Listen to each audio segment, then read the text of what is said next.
ಸಭಾಪತಿಯವರೇ, ನಾನು ತಮ್ಮ ಮುಖಾಂತರ ಸದನದ ಮತ್ತು ರಾಜ್ಯದ ಗಮನಕ್ಕೆ ತರಲಿಕ್ಕೆ ಬಯಸ್ತೇನೆ. ನಿಮಗೆ ಅಂಕಿ ಸಂಖ್ಯೆ ಕೊಡ್ತೇವೆ, ಆದರೆ ಅದಕ್ಕೆ ಮೊದಲು ನಿಜ ಜಾನ್ವರಿ 20ನೇ ತಾರೀಕಿಂದ ಫೆಬ್ರವರಿ 10ನೇ ತಾರೀಕುವರೆಗೆ ದೊಡ್ಡ ಸಮಸ್ಯೆ ಆಗಿತ್ತು.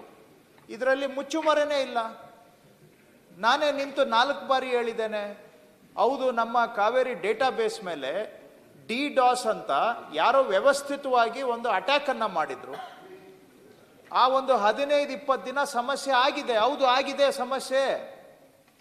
ನಾವೆಲ್ಲಿಲ್ಲ ಅಂತ ಹೇಳಿದ್ದೇವೆ. 10-15 ದಿನ ಜನ ತೊಂದರೆ ಅನುಭವಿಸಿದ್ದಾರೆ. ಹೌದು, ಅದನ್ನು ಸರಿನೂ ಕೂಡ ಮಾಡಿದ್ದೇವೆ ನಾವು.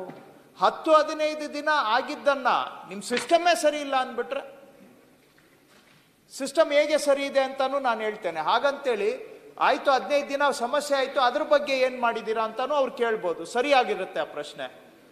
ನಾವು ಸೂಚನೆ ಕೊಟ್ಟಿದ್ದೇವೆ, ಇದನ್ನ ಇ ಗವರ್ನೆನ್ಸ್ ಇಲಾಖೆಯವರು ನಡೆಸ್ತಾರೆ. ನಮ್ಮ ಸಿಸ್ಟಮ್ ಅಲ್ಲಿ ಏನು ನ್ಯೂನ್ಯತೆ ಇದೆ ಅಂತ ಬೆಸ್ಟ್ ಕನ್ಸಲ್ಟೆಂಟ್ ಯಾರಿದ್ದಾರೆ ಅವರನ್ನ ಹೈರ್ ಮಾಡಿ. ಬೆಂಗಳೂರಿನಲ್ಲಿ Indian institute of information technology ಅಂತ ಇದೆ, IIIT, ಅವರ ಕಡೆಯಿಂದ ಮತ್ತು ಖಾಸಗಿ ವಲಯದಿಂದ ಹೇಗೆ ಬೇರೆಯವರು ಪ್ರೈವೇಟ್ನವರು ನಮ್ಮ ಸಿಸ್ಟಮ್ ಮೇಲೆ ಅಟ್ಯಾಕ್ ಮಾಡಲಿಕ್ಕೆ ಸಾಧ್ಯ ಆಯಿತು ವರದಿ ಕೊಡಲಿಕ್ಕೆ ಕೇಳಿದ್ದೇವೆ. ಅಷ್ಟೇ ಅಲ್ಲ, ನೀವು ಹೇಳಿದಾಗೆ ಸಿಟಿಸನ್ ಇಂಪ್ರೂವ್ಮೆಂಟ್ ಏನು ಮಾಡಬೇಕು ನಮ್ಮ ಸಿಸ್ಟಮ್ ಅಲ್ಲಿ ಅಂತಾನು ಕೂಡ ಅವರಿಂದ, ನಮ್ಮ ಡಿಪಾರ್ಟ್ಮೆಂಟ್ ಗೌರ್ಮೆಂಟ್ ಅಲ್ಲ, ಹೊರಗಿನವರಿಂದನೂ ಕೂಡ ನಾವು ವರದಿ ಕೊಡಲಿಕ್ಕೆ ಕೇಳಿದ್ದೇವೆ. ಸೊ ನಾವು ತೆರೆದ ಮನಸ್ಸಿದೆ ಈ ವಿಷಯದಲ್ಲಿ. ನಾವೇನು ಜನರಿಗೆ ಸಲೀಸ್ ಮಾಡಲಿಕ್ಕೆ ಮಾಡ್ತಾ ಇರೋದು ಬಿಟ್ರೆ ನಾವೇನು ಇದರಲ್ಲಿ ಯಾವುದೂ ಬೇರೆ ಉದ್ದೇಶ ಇಲ್ಲ. So we have hired outside ಅಲ್ಲಿ ಬೆಸ್ಟ್ ಇರುವಂತವರು. ಕೊನೆಗೆ ಮಾನ್ಯ ಸಭಾಪತಿಯವರೇ, ತಮಗೆ ನಾನು ಹೇಳುವಂತಹದ್ದು ಏನು ಬ್ರೇಕ್ ಡೌನು ಸರ್ವರ್ ಡೌನ್ ಅಂತಿರಲ್ಲ, ಜಾನ್ವರಿಯಲ್ಲಿ 2,23,410 ಟ್ರಾನ್ಸಾಕ್ಷನ್ ಆಗಿದೆ. 2,23,410 ಟ್ರಾನ್ಸಾಕ್ಷನ್. ದಿನದ ಲೆಕ್ಕನೂ ಕೊಡ್ತೇನೆ ನಿಮಗೆ ಬೇಕಾದ್ರೆ. ಇವತ್ತು ಜಾನ್ವರಿ 17ನೇ ತಾರೀಕು 10,412, ಜಾನ್ವರಿ 10ನೇ ತಾರೀಕು 10,570. ಹಾಗೆ ಫೆಬ್ರವರಿಗೆ ಬಂದರೆ 7ನೇ ತಾರೀಕು ಫೆಬ್ರವರಿ 14,979, 10ನೇ ತಾರೀಕು ಫೆಬ್ರವರಿ 15,602. ದಿನಕ್ಕೆ ಇಷ್ಟು ಟ್ರಾನ್ಸಾಕ್ಷನ್ ಆಗುತ್ತೆ. ಒಟ್ಟಾರೆ ಫೆಬ್ರವರಿಯಲ್ಲಿ 1,99,000 ಟ್ರಾನ್ಸಾಕ್ಷನ್ ಆಗಿದೆ. ಜಾನ್ವರಿಯಲ್ಲಿ 2,23,000 ಟ್ರಾನ್ಸಾಕ್ಷನ್ ಆಗಿದೆ. ಸರ್ವರ್ ಕಂಪ್ಲೀಟ್ಲಿ ಡೌನ್ ಇದ್ರೆ ಇಷ್ಟು ಹೇಗಾಗುತ್ತೆ? ಹಾಗಂತೇಳಿ ಸಮಸ್ಯೆ ಇಲ್ಲ ಅಂತ ನಾನು ಹೇಳ್ತಾ ಇಲ್ಲ. ಏನಾದರೂ ಪೆಕ್ಯುಲಿಯರ್ ಪ್ರಾಬ್ಲಮ್ಸ್ ಇದ್ರೆ ಖಂಡಿತ ಅದನ್ನ ನಾವು ಅಟೆಂಡ್ ಮಾಡ್ತೇವೆ. ರೆವಿನ್ಯೂ ಬಗ್ಗೆ ಮಾತಾಡಿದ್ರು, ಲಾಸ್ಟ್ ಪಾಯಿಂಟ್. ಮಾನ್ಯ ಸಭಾಪತಿಯವರೇ, ಸರ್ಕಾರದಲ್ಲಿ ರೆವಿನ್ಯೂ ಬರ್ತಕ್ಕಂಥ 4 ಇಲಾಖೆಗಳಿದ್ದಾವೆ ತಮಗೆ ಗೊತ್ತಿರೋ ಹಾಗೆ. ಕಮರ್ಷಿಯಲ್ ಟ್ಯಾಕ್ಸಸ್ ಇದೆ, ಅಬಕಾರಿ ಇಲಾಖೆ ಇದೆ, ಹಾಗೆ ಟ್ರಾನ್ಸ್ಪೋರ್ಟ್ ಡಿಪಾರ್ಟ್ಮೆಂಟ್ ಇದೆ. ನಮ್ಮದು ಒಂದು ಸರ್ಕಾರದ ಆದಾಯ ಬರುವಂಥ ಇಲಾಖೆ. ಓವರ್ ಆಲ್ ಕರ್ನಾಟಕ ಗೌರ್ಮೆಂಟ್ ಅಲ್ಲಿ ರೆವಿನ್ಯೂ ಗ್ರೋತು 10 to 11% ಇದೆ. ಆಯಾ ಇಲಾಖೆಗಳಲ್ಲಿ 8 to 9% ಇದೆ. ನಮ್ಮ ಕಂದಾಯ ಇಲಾಖೆ ರೆವಿನ್ಯೂ 17% ಗ್ರೋತ್ ರೇಟ್ ಇದೆ ಸಭಾಪತಿಯವರೇ. ಹೇಗೆ ಬರಲಿಕ್ಕೆ ಸಾಧ್ಯ? ಸೊ ಹಾಗಾಗಿ ನಮ್ಮ ಸಿಸ್ಟಮ್ ಅಲ್ಲಿ ನ್ಯೂನ್ಯತೆ ಇರ್ಬೋದು, ನಾನು ಇಲ್ಲ ಅಂತ ಹೇಳ್ತಾ ಇಲ್ಲ. ಅವ್ರು ಹೇಳಿದ ಕನ್ಸರ್ ಆದ್ರೆ ಸಿಸ್ಟಮೇ ನಿಮ್ದು ಸರಿ ಇಲ್ಲ, ಬ್ರೇಕ್ ಡೌನ್ ಆಗ್ಬಿಟ್ಟಿದೆ. ಯಾವ ಸಿಸ್ಟಮ್ ಪರ್ಫೆಕ್ಟ್ ಇದೆ? But we are open to suggestion. ತಿದ್ದುಕೊಳ್ಳಿಕ್ಕೆ ನಾವು ತಯಾರಿದ್ದೇವೆ. ಆದ್ರೆ 15 ದಿನ ಸಮಸ್ಯೆ ಆಗಿದ್ದು ನಿಜ, ಅದನ್ನ ನಾವು ಒಪ್ಕೊಂಡಿದ್ದೇವೆ. ಈಗ ಅದನ್ನ ಸರಿ ಮಾಡಿದ್ದೇವೆ. ಉಳಿದಂತೆ ಏನೇ ಸಲಹೆ ಇದ್ರು ಕೂಡ ಅಟೆಂಡ್ ಮಾಡ್ತೇವೆ. ಸಭಾಪತಿಗಳೇ, ನಾನು ತಮ್ಮಲ್ಲಿ ಕೇಳ್ತೀನಿ ಸರ್. ನೋಡ್ರಿ, ಈಗ ಸರ್ ಅವ್ರು ಹೇಳಿದಾರೆಲ್ಲ ಸರ್, ಇಲ್ಲ ಸರ್, ಸಮಂಜಸವಾಗಿಲ್ಲ.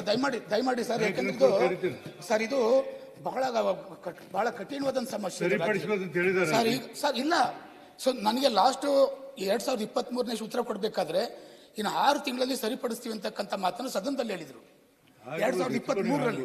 ಬಟ್ 24 1 ವರ್ಷ ಆದ್ರೂ ಇನ್ನೂ ಆ ಪ್ರಾಬ್ಲಮ್ ಸಾಲ್ವ್ ಆಗಿಲ್ಲ. ಸೊ ಸಾಲ್ವ್ ಆಗಿಲ್ಲ ಅಂತೇಳಿ ಜನಗಳು ಇವತ್ತು ರಿಜಿಸ್ಟರ್ ಮಾಡ್ತಾರೆ. Problem DDoS, it's A motivated attack on the system. DDoS ಅನ್ನ ನಾವು ಎಕ್ಸ್ಪೆಕ್ಟ್ ಮಾಡಲಿಕ್ಕೆ ಆಗೋದಿಲ್ಲ, ಆದ್ರೆ ಮುಂದೆ ಆಗದಂಗೆ ತಡೆಗಟ್ಟುವ ಕ್ರಮ ಮಾಡಬಹುದು. ಮುಂದಿದ್ದು ಡೇ ಟು ಡೇ ಇಂಪ್ರೂವ್ಮೆಂಟ್ ಮಾಡ್ತಾನೆ ಇದ್ದೇವೆ ಸರ್. ಎಲ್ಲಿ ಓಪನ್ ಆಗಿದೆ ಸರ್? ಈವನ್ ಟುಡೇ ಓಪನ್ ಆಗಿಲ್ಲ ಸರ್. ಮನೆ ಸಭಾಪತಿಗಳೇ, ಈವನ್ ಟುಡೇ ಸರ್ವರ್ ಓಪನ್ ಆಗಿಲ್ಲ. ನೀವು ಚೆಕ್ ಮಾಡಿ ನೋಡಿ ಬೇಕಾದ್ರೆ. ನನ್ನ ಪ್ರಶ್ನೆ ಉತ್ತರ ಕೊಡ್ಲಿಲ್ಲ. ಆಯ್ತು, ಕೊಡ್ತಾರೆ, ಕೊಡ್ರಿ.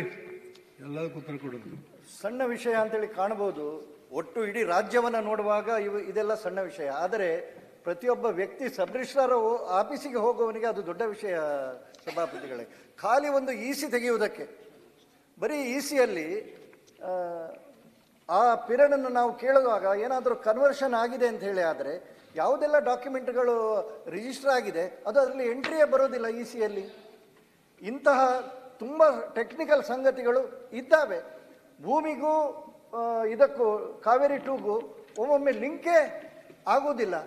ನಿನ್ನೆಯೂ ಕೂಡ, ಈಗ ಅವರು ಇವತ್ತಿನದನ್ನು ಹೇಳ್ತಾ ಇದ್ದಾರೆ, ನಿನ್ನೆಯೂ ಕೂಡ ಈ ಸಮಸ್ಯೆಯನ್ನು ನಾವು ಎದುರಿಸಿದ್ದೇವೆ. ಹಾಗಾಗಿ ನಾವು ಆರೋಪ ಮಾಡುವಂಥದ್ದಲ್ಲ, ಒಂದು ಸಿಸ್ಟಮನ್ನು ಮಾಡುವಾಗ ಆ ಸಿಸ್ಟಮ್ನ ಸಾಮರ್ಥ್ಯವನ್ನು ಹೆಚ್ಚಿಸುವ ದೃಷ್ಟಿಯಲ್ಲಿ ಇಷ್ಟು ದೊಡ್ಡ 17% ಇನ್ಕ್ರೀಸ್ ಆಗಿದೆ ಅಂತ ಹೇಳ್ತಾರೆ ರೆವಿನ್ಯೂ. ಯಾಕೆ ಇನ್ಕ್ರೀಸ್ ಆಗಿದೆ? ಎಲ್ಲದಕ್ಕೂ ರಿಜಿಸ್ಟ್ರೇಷನ್ ರೇಟ್ ಜಾಸ್ತಿ ಆಗಿದೆ, ಹಾಗಾಗಿ ಅದು ಇನ್ಕ್ರೀಸ್ ಆಗಿದೆ ಅಷ್ಟೇ ಹೊರತು ಈ ಟೆಕ್ನಿಕಲ್ ಸೈಡನ್ನು ಒಮ್ಮೆ ಅವರು ಒಳ್ಳೆಯ ಟೆಕ್ನಿಕಲ್ ಸೈಡ್ನವರನ್ನ ಸಜೆಷನ್ ತಗೊಂಡು ಅವರ ಸರ್ವಿಸ್ ಅನ್ನು ತಗೊಂಡು ಮಾಡ್ತಾ ಬೆಳಿದ್ದಾರೆ, ಸಂತೋಷ. ಆದರೆ ಪ್ರಾಕ್ಟಿಕಲ್ ಪ್ರಾಬ್ಲಮ್ಗಳನ್ನು ಒಮ್ಮೆ ಅದನ್ನು ಸಂಗ್ರಹಿಸಿ ಪ್ರತಿಯೊಂದಕ್ಕೂ ನಾವು ಬೆಂಗಳೂರಿಗೆ ಬರಬೇಕು ಅಂತ ಹೇಳುವಂಥದ್ದು ಹಳ್ಳಿಗಳಿಂದ ನಿರೀಕ್ಷೆ ಮಾಡಬಾರದು ಅಂತೇಳಿ ಹೇಳುದು ನಾನು.